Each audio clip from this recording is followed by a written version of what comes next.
there, and welcome to the show. So, here at No Time to Be Timid, we love to share with you the successes of our podcast guest. And this episode, we're going to celebrate Devin Finigan. She was a guest in season 4, and she's the owner and executive chef at Aragosta at Goose Cove in Maine. Aragosta is an exquisite high-end restaurant, which also includes these elegant rustic cottages that you can stay in. I've never stayed there, hoping to do that one day, but I've eaten there twice, planning to do so again in the next couple of weeks. And believe me, it is to die for. Since we've talked to Devin, she's accomplished 2 exciting milestones. First, Food and Wine named Aragosta as the #1 hotel for food and drink in the country, beating out some of the nation's most high-profile hotels. We're talking like Blackberry Farm and the Four Seasons and snazzy places like New York. If you've listened to our interview with her, you'll remember she never went to culinary school, but that has not stopped her from being the best in her industry. You may also remember she was writing a cookbook while working full-time at Aragosta. I have no idea how she pulled that off. And her cookbook has been released. It's called A Kitchen on Goose Cove, Recipes from the Heart of Maine, and it's available at bookstores nationwide. And hey, make sure you order it online from our sponsor, Interrobang Books. Since Devin is basically the poster child for the No Time to Be Timid manifesto, we thought it made sense to re-air our conversation with her. So sit back and prepare to be inspired. I'm Devin Finigan, chef owner of Aragosta at Goose Cove, and this is No Time to Be Timid.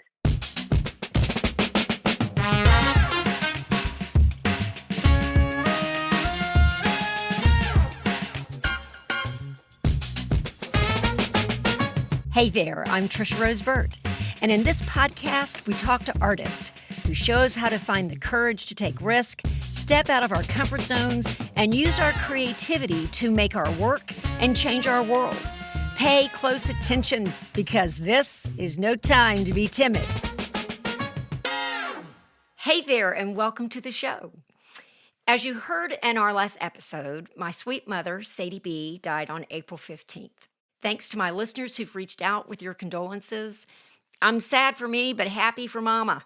She was 94 years old, ready to go, and she lived large. Now, my mother would have never called herself an artist, but she was always making something. Many of our friends sent wedding invitations addressed in her exquisite calligraphy, still sleep under Afghans she knitted, and drank gallons of her brandy bubbles that she made every holiday. Most importantly, Mama loved food. To her, food was the solution to most everything. It brought comfort, connection, and community. Number 6 on the No Time to Be Timid manifesto is practicality is overrated. In the spirit of that principle, Mama had nearly 1,000 cookbooks. And if you're in the market for a cookbook, let me know. And experimenting with new recipes was her passion. She's actually in one of those cookbooks, the cookbook from Palmacia Presbyterian Church. Her recipe for curried chicken cups is on page 16. And also on that page is scripture, Matthew 15:32, that says, I will not let them leave hungry. And that perfectly describes Sadie B. She never let anyone leave hungry. I haven't lived in my hometown of Tampa since 1987. When I lived in Ireland, Mama would bring me Cuban sandwiches wrapped like Christmas presents so she could get them past the customs agents. And every time I came to visit Mama over the past nearly 40 years, she made sure I left with either a bag of frozen collard green soup or a frozen batch of her fabulous crab meat spaghetti sauce. Even though I lived 1,500 miles away, Mama was still feeding me. Towards the end of her life, when her memory was not what it once was, whenever I came to visit, I tried to cook something for her. And one time I said, Mama, I'm going to make you some chili, and it has a special ingredient in it. And she said, is it chocolate? And I said, ew, no. And she said, Trisha Rose, go into my den, get the Cleveland Junior League cookbook, look in the stews section, and there's a recipe for chili with chocolate in it. She could not remember what she had for lunch that day, but she remembered where that chili recipe was. Mama would have loved this episode's guest, the remarkable chef Devin Finigan, owner and chef of Aragosta in Maine. Chef Finigan never went to culinary school, But that didn't stop her. Just like my mother, Devin says, I just love to make people feel comfortable and loved through food. She's been nominated for a James Beard Award, collaborated with celebrated chefs all over the world, and defined herself and her voice within the community of Deer Isle, Maine, and the culinary community at large. All along the way, Devin's taken risk after risk, and they've all paid off. Aragosta was recently named the #2 restaurant on Food & Wine's top 20 U.S. tastemakers list. In this interview, Devin shares some of the secrets to her success, which include the importance of staying true to your vision, sharing the story behind your work, collaborating with local artisans, stepping way out of your league, and never giving up on your dream, no matter how daunting the obstacles. Chef Finigan could have written the No Time to Be Timid manifesto herself. Prepare to be inspired. Hey, Devin, thank you so much for joining us. Thanks for having me. I'm so excited to be here. The only thing that would make this better is if we were sitting in your restaurant right now having a meal. Absolutely. Soon enough.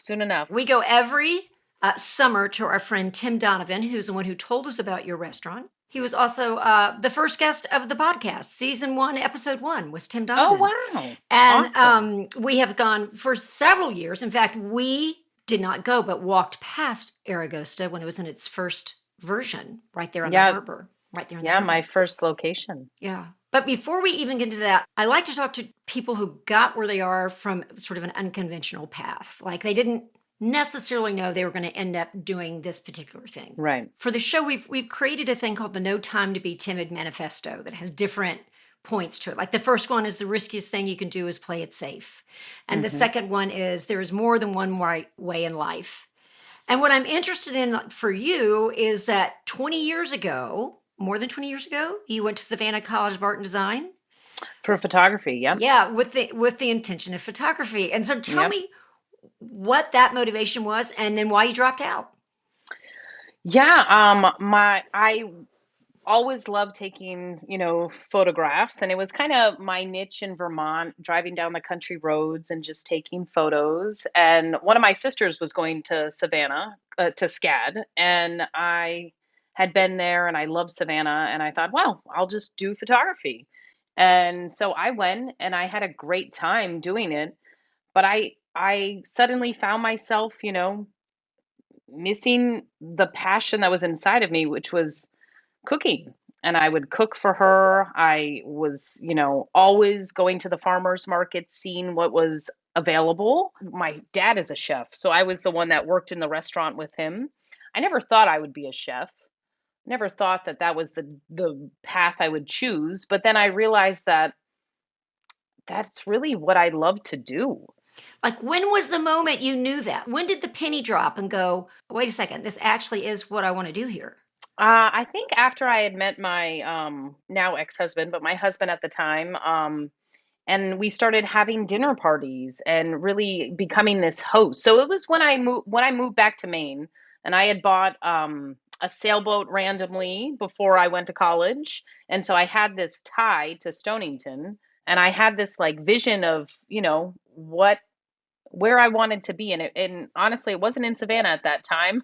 So I was figuring like I'm spending a lot of money being here, and then I just decided to move to Maine after I was done with the year of schooling. So you were there for a year, just Yep. about a year, but you're Yep. like photography, food. Food was really calling to you. It was calling to me, and I feel like I realized that I just love to make people feel comfortable and loved through food. And with my photography, I'm a pretty artistic person. That's pretty clear. I can put I Pretty clear. Yeah, thanks. I can put that on a plate, and I can plate a dish, and I think of that dish as art. And so I really started to go with that. You're composing what the food looks like on the plate. It's like it's like a little tiny painting every time you send it out. Yeah, it's like my palette, Yeah, my canvas. Yeah, Adam and I were talking about this earlier. Because he's a musician, and he was wondering, is like, how do you, when you're making dishes, is like, are Are you making 100 songs every night? Like, are you making 100 paintings every night? Like, what's your relationship to it when you're creating an actual dish? How does it feel like art to you? Well, yeah, of course. All of a sudden I have this like vision. There's a lot of visions with me. I have a vision of, Aragosta at Goose Cove. I have a vision of a dish. This vision of the dish, sometimes I draw it out, Mm. Other times I cook multiple, we'll just say it's a duck breast, right? I'll cook 3 duck breast and then I'll plate that dish 3 different ways until it's kind of right to where I want it. And then where it's till where it looks good to me, then I show people. Obviously, it needs to taste good, but it also, I mean, people, the first thing they're going to see is the dish before they put anything in their mouth.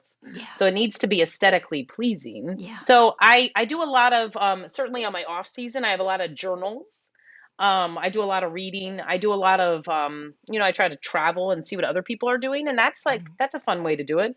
You do a lot of rough sketches. Yep. And so nobody else gets to see those, just you and the staff as you're cooking these duck breast or whatever it is. You're Yep. just and Yep. then you sort of get them solidified in a way. So when you're back there, there's not a guess. It's like you know what that vision is going to look like on that plate. Yeah, and sometimes it's great to have my team because, we'll plate a dish and then I want their input. I'm a big advocate of team. The chefs that I've created that work alongside me, they're all talented. And so I want their input. And they're like, well, maybe, the sauce over here. So we'll replate it again. There's never a bad answer. And Yeah. sometimes I'm like, yeah, I hear what you're saying, but nah, I like it this way. Yeah. It's at the end of the day, it's like what feels and looks right to me. Well, it's your vision and you've got creative control. And so, Absolutely. you have the input from people. I mean, it's the same work that I've done as well. And, we do have a vision and sometimes the vision gets complimented by other people or sometimes other people's input can make me go, "No, I'm actually more certain about my vision than I was Right. before." Right? It just helps you solidify it, right? Right. That's fascinating that you Yeah. try it out first. Like you have these rough sketches first. Yeah, I do. And I have many a journals and it's interesting, it's fun to look at those journals and see how it's actually come to life. We did this spread for the last couple years that we called the Ode to the Season. So like when we would open them, it would be Ode to Spring. And it all came from reading one of my daughters this children's book. And it was about a Japanese young chef. It was a kid's book and it was about kaseki and their spread of all these different plates, and I took that kids book and then started sketching my idea of what that would be. And for the last 3 years we've been running an ode to whatever season we're in, and it was so fun to have that story. Another thing, like to have stories to tell the wait staff, to tell the chefs, like how did I get to this dish? Well, there's a story behind it. I think that's important. I mean, I'm a storyteller for a living. That's what I do is teach people how to tell their stories. And it just makes an experience far richer if you know what's the story behind something. Absolutely. I swear it probably makes the food taste better. But I also love the idea that it Yeah. came from a children's book. Yeah, I know. And I bought that book. It's down on our shelf. And so to see those old sketches and then to see how far the ode has evolved is pretty cool. And scallop dishes, I'm always jotting, oysters. There's always something I'm sketching in my journal. And it's fun. I'll show my chef. Sometimes I won't. I'll be like, I'll plate that dish and they're going to wonder where it came from. When you were at SCAD, did you have any drawing classes that helped, or were you just could you naturally sketch and draw? I mean, I'm not going to say I'm a fabulous drawer, Yeah. but I'm always doodling. It was more like color theory, the base classes at that point at SCAD. But no, I mean, I took art class, through my prep school years, but I was never the artist in my family, but I was always in the garden. I have like interior decorating. Yeah, I'm going to challenge that idea of artist. And I think that that's a Yeah. good point to bring up because I mean, I've always wanted to have a chef on the show because your medium is food. And that's what I think is really interesting is what are I mean, you can be an artist and your medium is business, for goodness sakes. I mean, they're very just thinking out of the box of what it means to be an Mhm. artist and what you're creating. Because if we love something, we tend to be very creative with it and about it. Absolutely. And like, living on this magical property on the coast of Maine, I just the inspiration I get from just walking around the property and seeing, certain things that are budding, it'll make me think, "Oh, well, that, that rosebud could pair really well with quail," or, what but it's being in nature and seeing the ingredients that really gets me Yeah. inspired. I'm such an advocate to be outside, um, and I think it's important. And with the seasons, I know that when I get my first halibut from the fisherman and I have that Mhm. smell of fish on me, I know that I know that we're here into spring. I know that spring brings rhubarb and it brings nettles and it brings, first of the season carrots. And it's like this storybook that opens every year. And living in Maine, it's Mhm. essentially the same ingredients every season, right? But it's being creative with those ingredients and knowing what we've done and knowing what people like. But also, you got to keep evolving as a chef. You got to keep pushing yourself and trying new techniques, and that's just really important. I feel like I push my staff to try new things and to learn and go, and we travel. I think it's how we keep growing.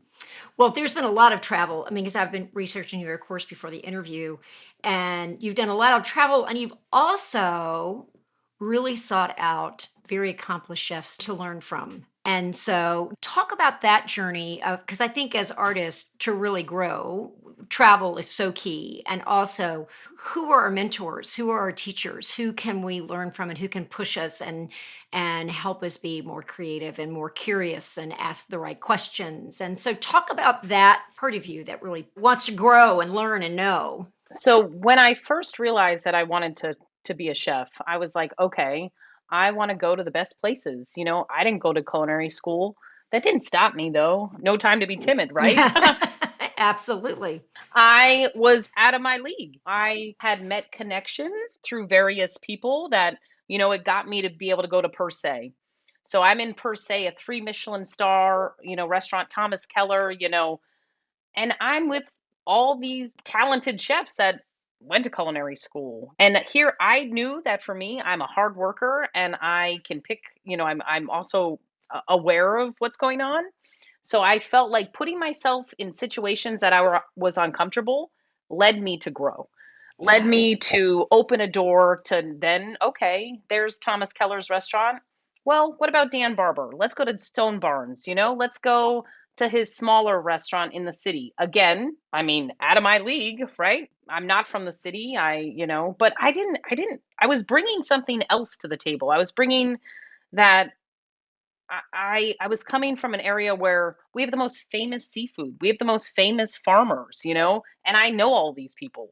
And so I was in my mind, I was like, okay, I'm going to show them, what they should be growing on their rooftop garden, for garnish. So I think taking those risks is really how I've gotten to where I am. I've taken a lot of risk in my path and a lot of scary decisions on signing leases, with my first restaurant. I remember that day. I read the story about how you ended up in Logan Airport Yeah. signing. I mean, please tell that story. This is fascinating. I was headed to go cook off the coast of Barcelona with this chef Macarena Di Castro, and her restaurant is Jardin, two-star Michelin. She was like the rising female chef in Spain.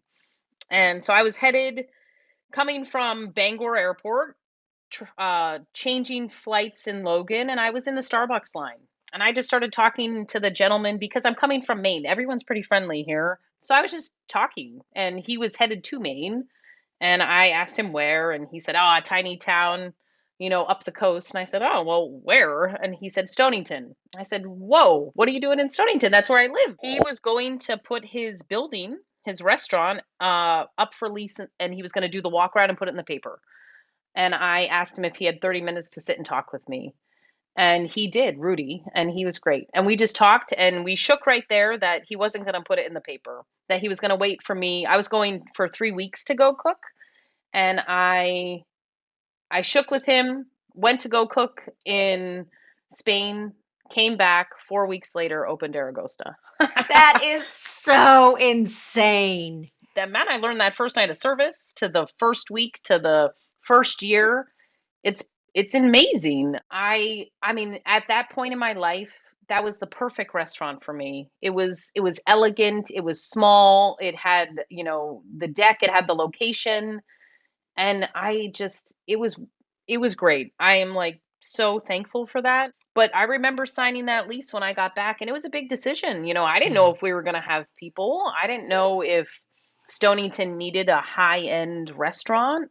Um, but that's like, I mean, I'm also a dreamer.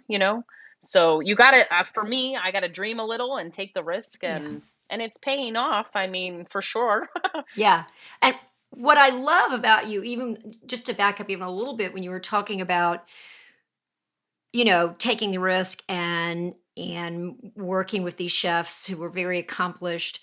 I love how you were thinking though, this is what I'm bringing. It Yeah. wasn't like I'm sort of at the mercy of their greatness or whatever. It's here's the value I'm bringing. This is what I'm bringing to the table, which I think is such an interesting way, an important way to go into relationships like that is to say, yes, I'm going to learn so much, but I have value that I can teach you as well from my own Right. experience. I think that's a huge difference to think that way, but also just, the chutzpah to say, I'm going to sign this lease and we're going to make this happen because it's a lot. It's a lot. It was a lot, and it was a big decision, and yeah, I'm so proud that came upon how it did, and I realized probably 3 years in after I had my first daughter, my 3rd year open, that I was like, "Okay, we maxed the capacity of this Yeah. restaurant."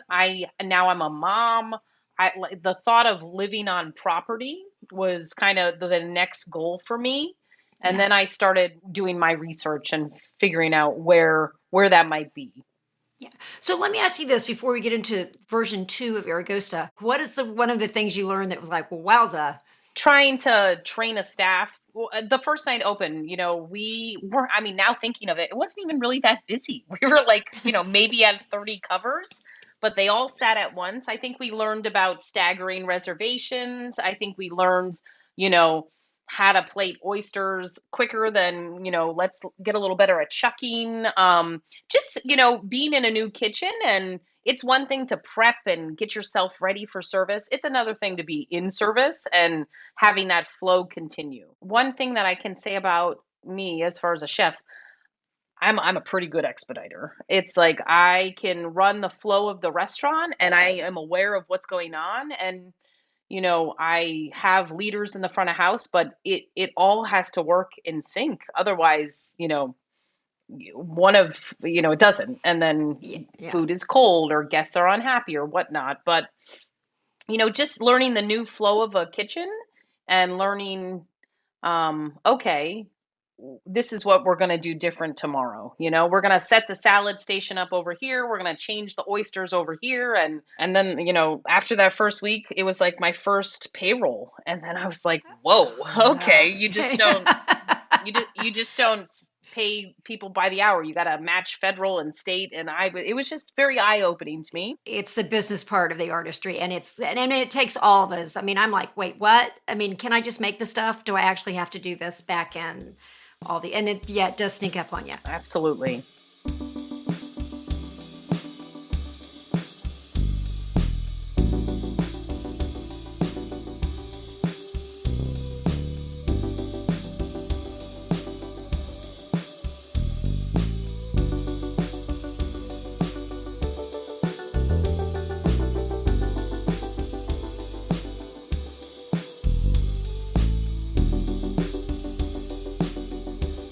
We'll get back to the second half of our conversation in a moment. But right now, I want to tell you about our sponsor, Interrobang Books. a Dallas-based independent bookstore which was named one of the country's top 5 bookstores by Publishers Weekly. They have a fabulous curated online collection, and it's just as easy to shop with them as it is with Amazon. Who doesn't want to support an independent bookstore? Please show them some love and check them out at interabang.books.com. That's Interabang, INTERABANG, books.com.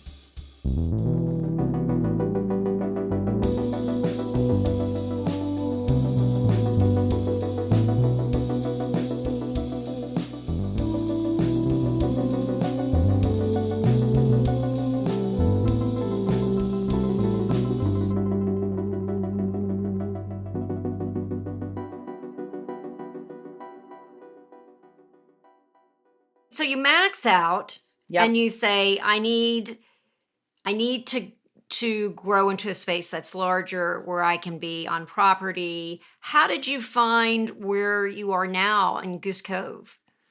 So at that time, now my second daughter, Emmy Lou, was born. And so we have 2 little girls, Luke and I, and these big Mastiff dogs. And we used to bring them down to Goose Cove in the winter to go run on the beach. And it was always closed down. I noticed, we would come every year that there were oil bins that never moved and broken windows that were never attended to. And I was like, what is this magical place that's like run down?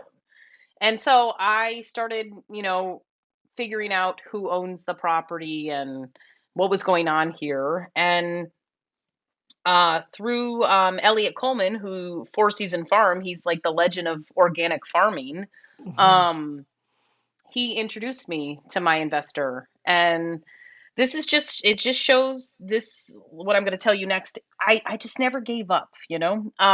I emailed my investor and pitched this whole idea on this email, and he said, no thanks. And that was in January, and he told me no. And I was like, okay, that's okay. I was sad, but I was like, okay, well, too bad. And then I knew that he summered in Deer Isle in the summer. And so it was the following season. I had emailed him in January, and in July, I was like, well, I'm just going to invite him to dinner. He should meet me. And so I invited him to Stonington. And that was the first time I had eaten at my restaurant. And that dinner was great. I was so nervous. I was so nervous to try to pitch myself to someone who, I mean, he's an incredible man, making dreams happen for real. But it was fun to meet with him, and he's so humble, and just to tell him my vision. But it didn't happen right away. It was 4 years of being very patient and persistent, and just keeping in contact, reminding him that I still had that vision of Goose Cove. And then finally, my lease is up in Stonington.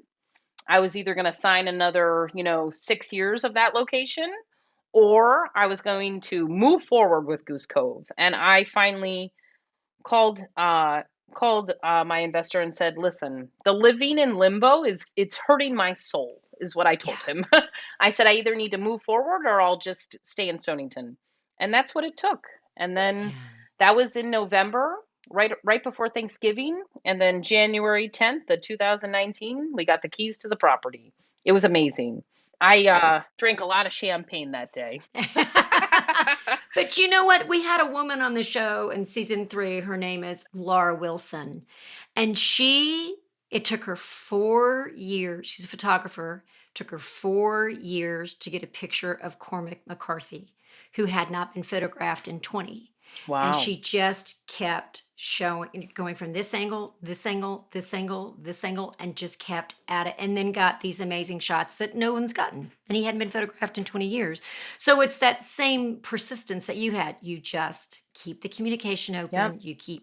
And you believe in your dream, and you believe in yourself. Yep. And you just keep at it. That's fantastic. Yeah, it was a happy, happy day. And also a year before COVID. When I opened Stonington, my only investor was my husband. And we had a small amount of money. And he was like, here you go.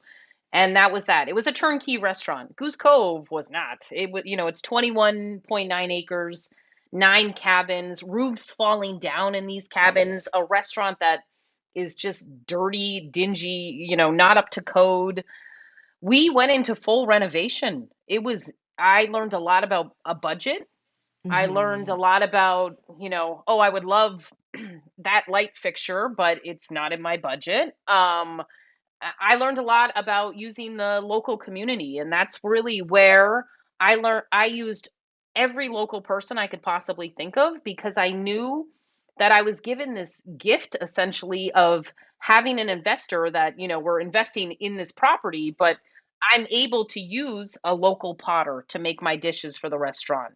I'm able to use a local woodworker to build this beautiful communal table, or to build, saloon doors. And I mean, we tore down buildings, but a lot of it was not fun. It was like plumbing and electric It's the stuff that isn't sexy that just kills you. Yeah. like, all of a sudden I'm like, "Whoa, that like really affected my budget."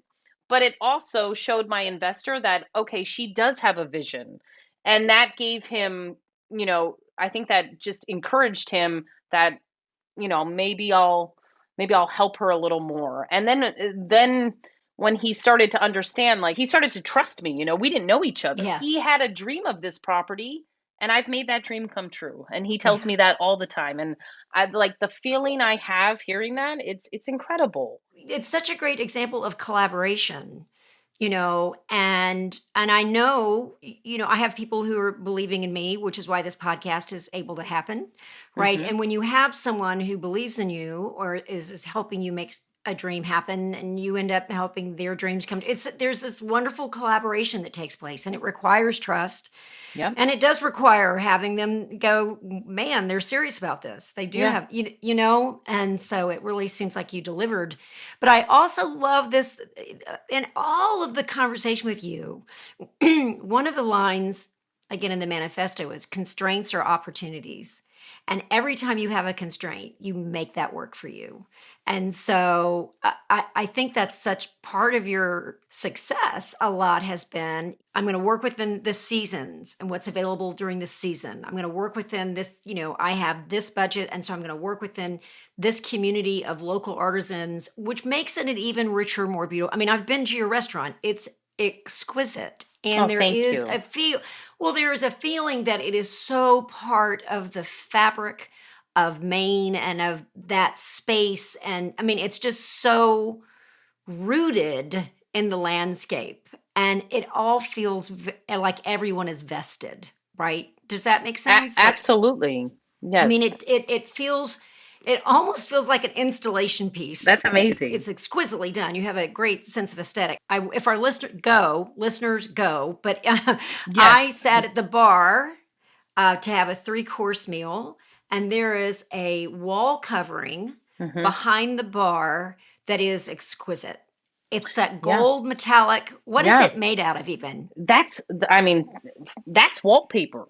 It's wallpaper, and it looks like It's mermaid scales. yeah, I mean, it's extraordinary. I wanted to do it in tile, but that wasn't in the budget, so it's okay. And it looks like it's something far richer than wallpaper, Mhm. is my point. Yeah. You've used these constraints and made it work for you. You even more creative, and allowing these local craftspeople to be a part. I mean, it has to be beloved within the community because so many people are part of it, right? Absolutely. I mean, it's full circle, right? Encourage an artist, I multiple artists, and then they'll come and dine, or they'll it's word of mouth here. So Mhm. I always think, full circle. What you like give, you'll receive back. I remember our opening menu. I had all the artists on the back of the menu, and it was a lot. It was Oh, so that's great, and lovely. yeah, and then COVID happened, and we were like, whoa. And how did you manage to get through COVID? Just briefly, did you just a lot of curbside pickup?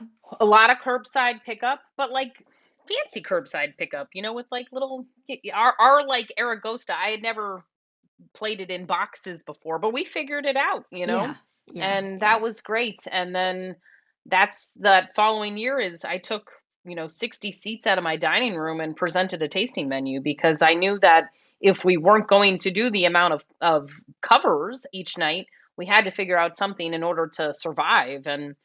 And I actually wanted to open Aragosta at Goose Cove with a tasting menu, but my investor was like, let's get people excited about the community. Let's get them coming to the restaurant. And he was right. I mean, I will listen to anything he says, Yeah, yeah, yeah. and that year is the year we were nominated for the James Beard. And then COVID happened and it was just like, holy cow. But we did well. We're still here. So you did have a year of being a normal restaurant Yep. and people came People in, came in. and then you had COVID and you had to do the tap dance that everybody did. And then Yep. when you came back, you could explain to my audience what you mean when you say a tasting menu. So our tasting menu, it's essentially a 13 course menu and it takes you on the coast of Maine. It starts with the cold sea, oysters, scallops, crab, headed into warmer lobster, pasta, the ode to spring or ode to summer, whatever that ode is, into meat. I tend to not have a lot of meat on my menu just because the Mhm. ocean is literally my backyard. But if you're a meat eater, you do like meat. We have a wood-fired hearth in the kitchen.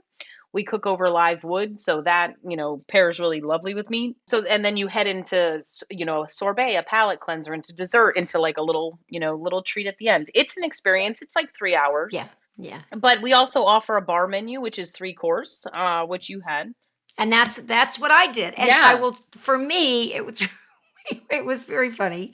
We were sitting at the bar and this Caesar salad came and I looked at my husband. I'm like, what is happening? Like, why is this salad the most exquisite thing I've ever eaten? And that's why I asked the person behind the bar, I'm like, who's the chef? Like, how can Mm. this, like, what? Oh. And you were so sweet and you came Aw. out. But do you often look at things like a normal Caesar salad dressing and say, I could make that lots better? Or do you tend to make things from scratch different? Or will you look at like a classic and improve on it? What do you tend to? I mean, the classics are the classics, and I tend to just really cook with not trying to mask ingredients, and more Yeah. highlight the ingredients. So when you had that Caesar salad, it was mackerel season, and when we get mackerel, we get a lot of mackerel. So what can we do? And we were getting these beautiful gem lettuce from the farm, and so I thought, well, everyone loves a Caesar salad, right? So we have this mackerel. So essentially, I'm thinking about the classics and I'm thinking about how can I do a twist on that, right? Um, and now that, I mean, that recipe is in my cookbook I just finished writing. So that's like great. When Yeah. does the cookbook come out? Is it already out? No, spring of 2026. Heads up to everybody. Let us know if there's a place to pre-order. We can put all that in the show I notes. surely will. That was quite a job. Just to recap what you do, one of your mediums is food. You're also a master certified gardener Yeah. as well. So you Yeah. have that going. You've renovated and now you've slipped in. You're an author because you've done Yeah. this cookbook. Did you do that on your own? Is it just a list of recipes? Were you writing stories? Did someone help? Like, how did that work? I co-authored it with a gentleman, Peter Kaminsky. I had met Peter through a friend, and Peter used to write for the New York Times for like 30 years, and he has written so many cookbooks, some of the best cookbooks. And if he's not writing about cooking, he's writing about fly fishing, and we just really had a connection when I met Peter. And then we were like, okay, let's so Peter's my voice. I'm the chef, I do the Yeah. recipes. He's my voice and he came through so lovely. It's been I mean, we're going on 3.5 years working on this cookbook. Yeah. It Yeah. wasn't a quick thing where there were times where I was like, what did I get myself into? Because throwing recipe testing in the midst of August in a busy kitchen because you have to recipe test with the ingredients that you're putting in the cookbook. It was a lot. Yeah. Last summer was our summer where we shot the whole cookbook. I was going to say, did your photography come into play? Oh, well, more just the plating, but we Yes. have Will Hereford. He's the photographer for the cookbook, now a great friend. He is so talented, and I met him through Peter, and he's the best. I just went down and cooked at his wife's restaurant in Uruguay this past Oh, January. wow. So fun. It was really a learning process and it was fun to see. And now the shots are beautiful. My kids are in the book. Mm. Food and Wine came. We did a whole photo shoot with them and part of that's in the cookbook. Yeah, I'm pretty relieved that I don't need to shoot the cookbook this Yeah, summer. yeah. That was like, whew, But you have an eye for it, though. You have an eye for it. I was reading the article in Food and Wine, and it says that there's a line in there that says, so you went from muffin baker and pancake flipper to yeah, chef in our own restaurant, which I love that yeah, narrative arc yeah. of how you have really grown in this role. A question for you, though: has it been tricky as a woman in this role? Absolutely. I feel like, I mean, I've always been a strong woman, but I was to be a boss, right? To be the boss and be a woman. I've there's some employees that haven't worked out. Some Yeah. people, gentlemen, men I'm thinking of, sometimes it's hard for them to take, orders from a female. Well, that's too bad, but you're not going to work for me. you know? Yeah. Yeah. Yeah. And that's just the nature of the business. I feel like as far as purveyors and farmers and fishermen, they're great. I've never had a problem with them. Like, they're lovely. It's more figuring out the staff. And I mean, at the height of my season, I have two entities. I have Aragosta, which is the restaurant, Aragosta at Goose Cove, which is the accommodations, because we're not just a restaurant anymore. We're a place for people to stay. We can Oh, house it's 40 guests, which is like beautiful. amazing. And I have like close to 80 employees in the summer, and which is like insane. But also I'm so proud of that. I've come so far. Yeah. And I have, Yeah. 10 people on year-round salaries, which is incredible. And this Hmm. past season, other than shooting the cookbook, my oyster farm, so we have an exclusive oyster farm that took me 4 years.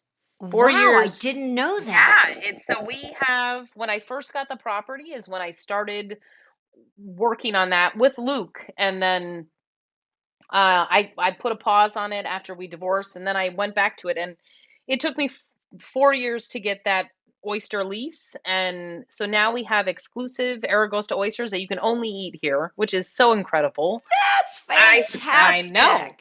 so fun. So you come back this summer, and I'll feed you those oysters. Oh man. Yeah, no, yeah, we're coming back. We'll be back in July for sure, but my husband's doing a lot of traveling and I'm thinking I might just need a field trip up there just Yes, with yes. myself to come on up.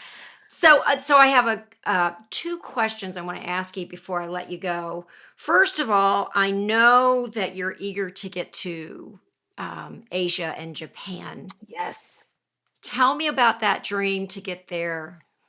Well, I would love to go this time of year when the cherry blossoms, because like what a bucket list thing. Hmm. But the thing that draws me to Japan is just the simplistic flavors.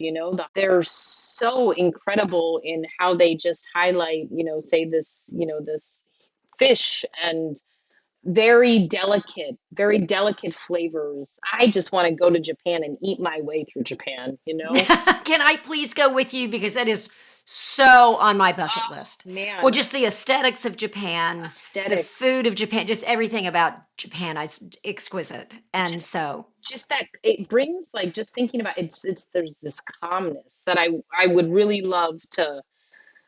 I think we all Americans need more of that calm way in our life, and the just so respectful of the ingredient and the people. It's a really incredible way to live, I imagine, and I would yeah, love to go experience that. yeah, yeah.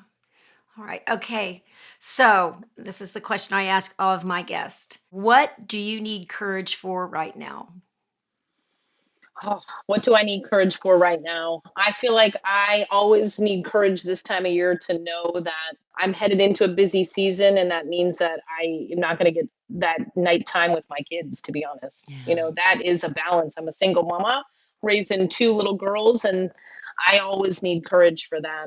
I feel Yeah. like, but for business, the courage to just start working 90 hours a week, right? Yeah. Because I have an incredible staff and an incredible team. We've been talking recipes and menus this whole winter. We always meet and talk about it, but just the courage to start all the spring things that need to happen. There's quite a list. There's a big list every year, but Mhm. amazing enough, we get it done.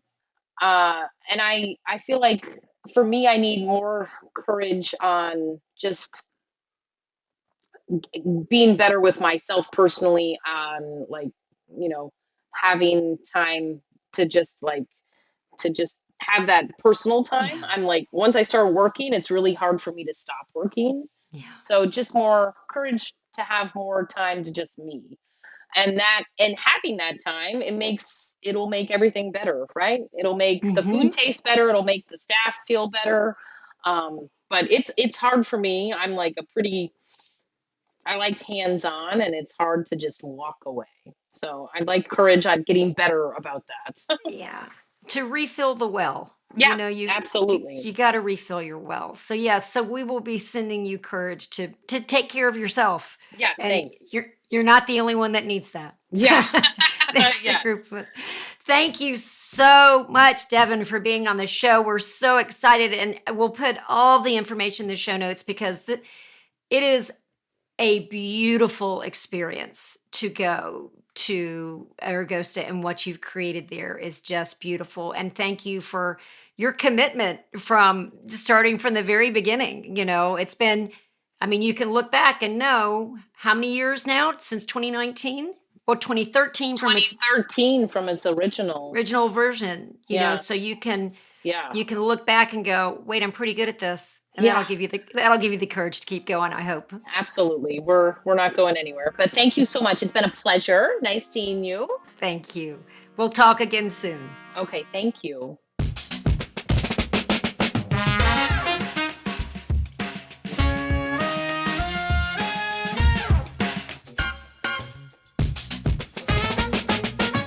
There is no question Mom would have bought one of Chef Finnegan's cookbooks, and I hope all of you will too when it comes out next season.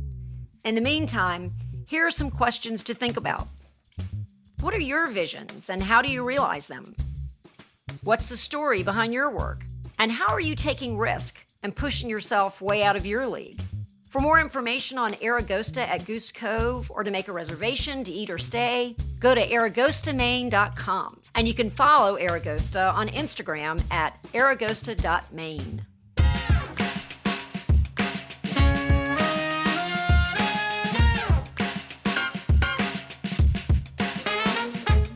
Thanks for joining us.